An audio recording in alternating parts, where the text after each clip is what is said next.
Difference between say and tell. Say and tell both mean to express something in words, but they are used differently in terms of sentence structure and context. Say is generally used when you want to focus on what someone said, not necessarily who they said it to.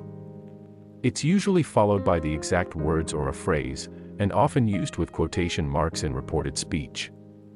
For example, he said, "I'm tired." She said that she was going home.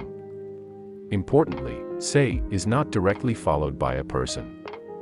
You don't say, "He said me," that's incorrect. Tell, on the other hand, is used when you are telling someone something.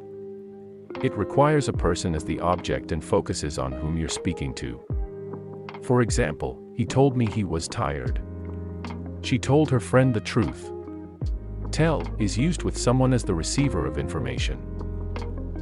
In summary, say equals focuses on words spoken, no person directly after it, and tell equals focuses on who was spoken to, needs a person after it.